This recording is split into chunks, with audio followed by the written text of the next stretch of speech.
It's time to decorate the farmhouse for Christmas, so come along. I picked up this 6-foot pre-lit Christmas tree from Michael's a couple of years ago, but they still have this exact same one in stock this year.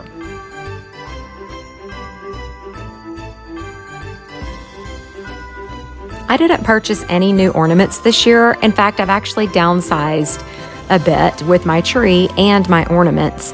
So I'm just picking out some of my favorites. I have these rustic jingle bells that I've had since my children were little bitty. In fact, there's one to represent each of us. I also have these adorable little rustic picture frames that have their sweet little faces in them, and those are my all-time faves. And I'm just topping my tree with a buffalo, plaid, and burlap bow. Nothing fancy, just simple, rustic, and sweet. For my tree skirt, I'm simply using a blanket. As you can see, it's two-sided, and I'm choosing to put the fluffy white side up. Salem really loves laying around on an identical blanket that we have on the couch, so I thought it'd be, a nice warm place for her to lay under the tree. And here I'm adding some lights for a warm, cozy effect under the tree as well. I think that just really adds to the space and kind of fills the area a bit. You may also notice the decor in the window. I love the deep window sills here in the farmhouse. They were created because of the cinder block walls and all, but it's a great space for seasonal decor. Next, I'm moving over to the corner by our feature wall.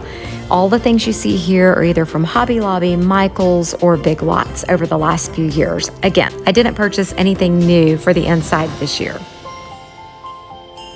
I thought it looked a little boring, so I decided to go ahead and add some more lights over here, just directly on the floor, just kind of bunched up to add that warm, cozy feeling like I did over in the other corner under the tree. And now to add my two-sided sign that I made a couple of years ago. I love this so much. One side is for fall and the other side is for Christmas, and it's so practical. I actually have a tutorial video for this sign if you're interested. I'll link it in the description below.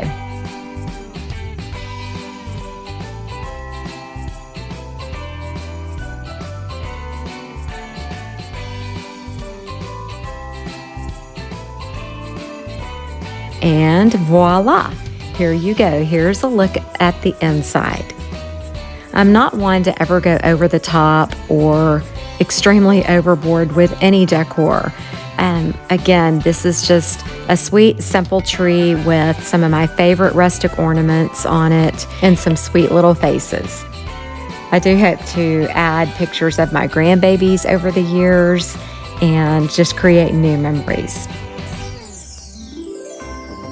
I've been decorating with this buffalo plaid decor for several seasons now. I think it's so fitting for the farmhouse, and I'm not one to just run out and buy new decorations each year. So just using what I have and making do with it, and I think, again, it is so fitting for the farmhouse. My Baskett established sign that you see here, I have a tutorial for that one as well as that other wood sign that I told you about. So again, check the description below and I will link those tutorials for you. They're super easy and they are 100% handmade from pallets and scrap wood that I had laying around. They also make great Christmas gifts. Okay, my bad. The snowflake pillow is new and it's from Kirkland's. And here's another look at that little grouping in the corner.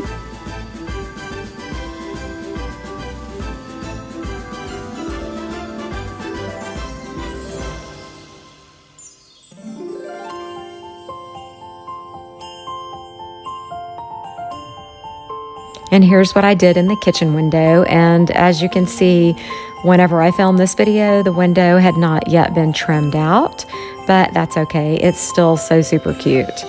My mugs, by the way, are from Kirkland's as well, but those aren't really Christmas decor, so they don't count.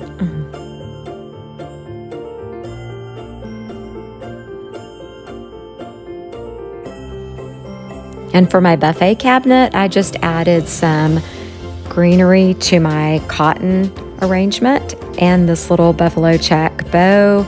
And I always put this fun family photo out for Christmas. And you can see here that I added some black plaid and a bell.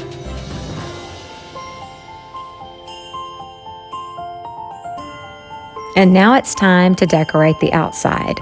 I picked up this 5-piece pre-lit entryway set from Walmart. It's super great, you guys. It comes with 2 9-foot garland strands, again, pre-lit.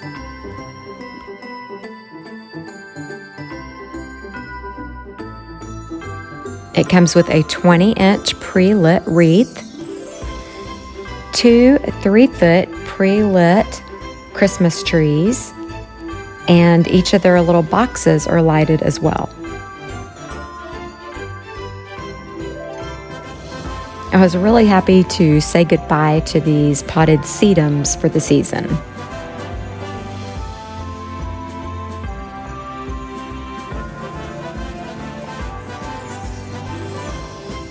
Once I got the trees all fluffed out and fixed the way I wanted, I grabbed some cinder blocks to use as risers inside of the pots.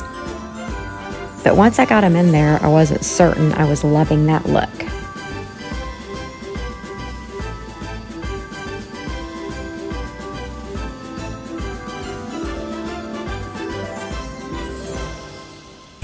I was a little unsure how I wanted this garland to look. I wasn't certain if I wanted it to be weighted a little bit more at one side and kind of barely hang over on the other. So I experimented with it for a little bit.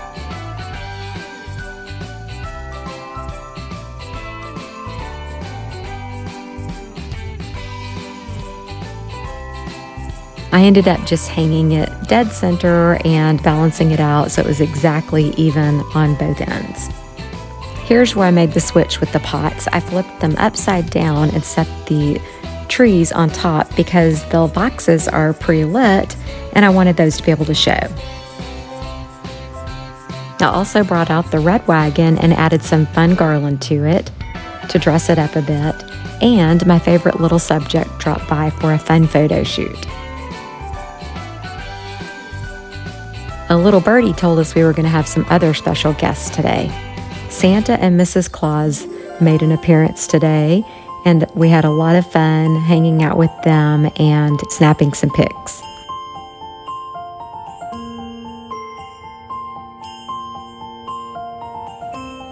Here's a look right at sundown. I think this set that I picked up from Walmart was just the perfect addition to my front porch. You may have noticed that I did not use the wreath. That is because it's a little difficult to plug it in and still be able to open the front door. This cute little snowman was a special gift delivered today from Santa and Mrs. Claus straight out of their workshop.